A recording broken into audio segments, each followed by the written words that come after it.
Overall, though, this is an excellent record.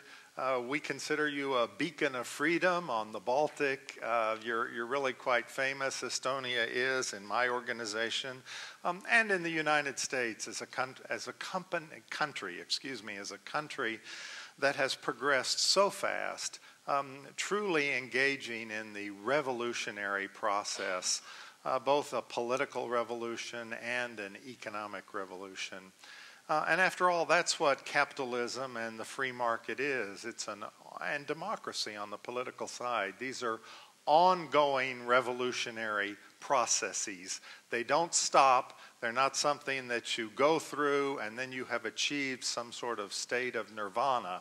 They are things that you have to continue and renew constantly.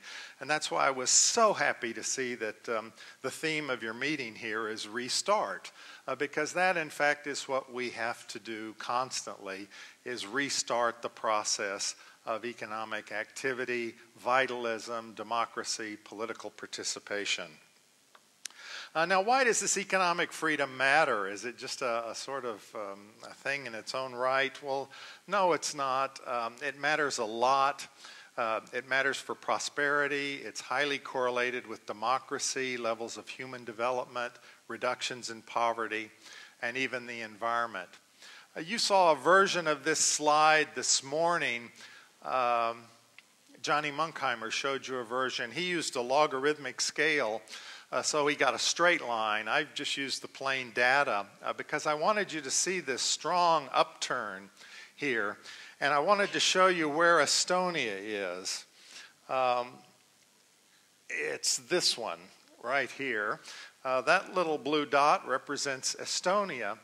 And the reason I think that's significant is you can see that with only small further improvements in economic freedom, that is moving this way just a little bit, you're going to be able to access the very steep rise in prosperity that's available from this curve. This represents all the countries of the world, and it's a relationship that's very strong and very stable. As you increase economic freedom, you increase prosperity. This is another way of showing the same thing. Estonia falls into the mostly free category there. And your GDP per capita right now, at least based on purchasing power parity, is just under $20,000 per capita. So that puts you fairly low.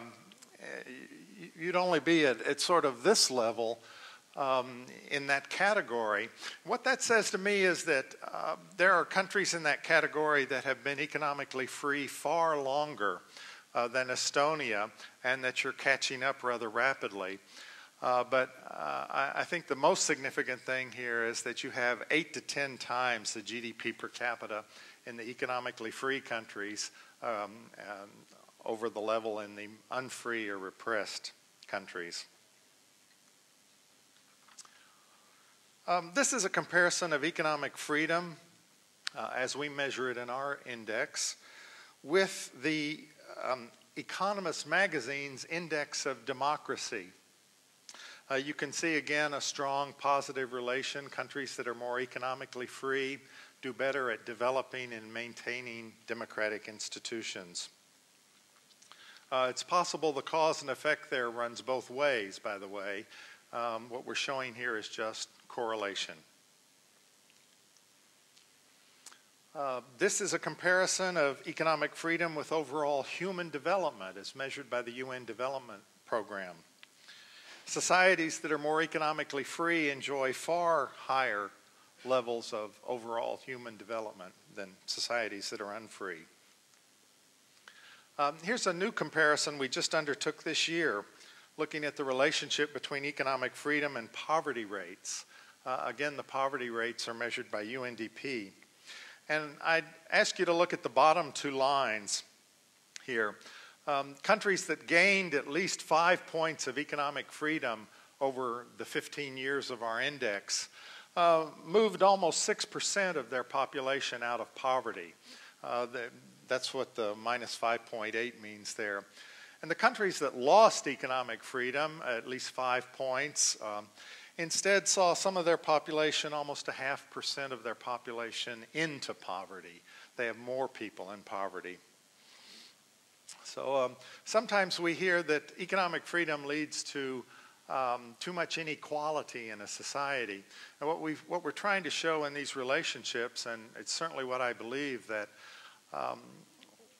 in an economically free society, everyone does better, and in particular, the poor do better in economically free societies. And finally, I want to show you the relationship between economic freedom and environmental protection. This, again, is a new thing we've just looked at. The environmental protection is measured by the Yale Center for Environmental Law and Policy.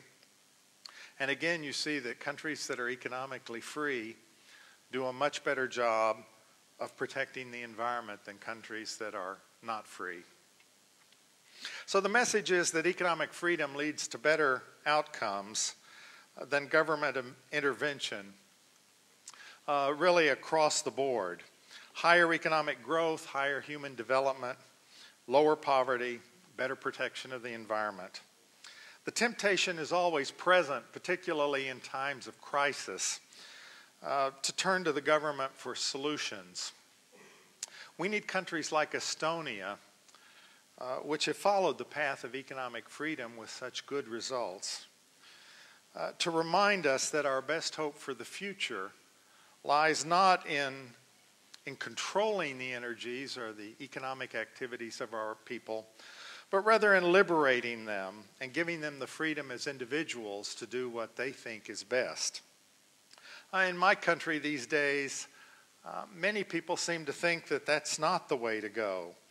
They seem to think that the solution to our economic problems lies in more government intervention in the form of regulations, government spending, even the actual government purchase of productive assets or financial institutions, just the opposite of the privatization that we have been preaching around the world in recent years.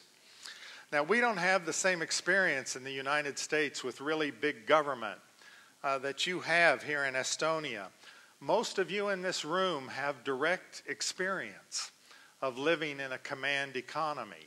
You know what that's like. You did it in the past. While it's true, you do have a younger generation that have never lived under a communist regime, and they don't know that. But you do have thousands of adults here who know that and can tell both your own youth and those of us in other countries what that's like when you let the government take control of economic activity. We in the United States, our recent election certainly would seem to indicate that many Americans are willing to give big government a try. I think that's a mistake. I don't really know any economists who think that's a good idea. But economists aren't necessarily the wisest people. They make mistakes too. And in a democracy, the electorate will have its say. And democracies make mistakes too. It's very easy to have the temptation of a little fix here and a little fix there in an economy. And before you know it, you have the government running things, and you've lost your economic freedom. So it's particularly in times of crisis that we need countries like Estonia, where the flame of liberty burns so strongly, to remind us all of what our prosperity is truly based on. Thank you very much.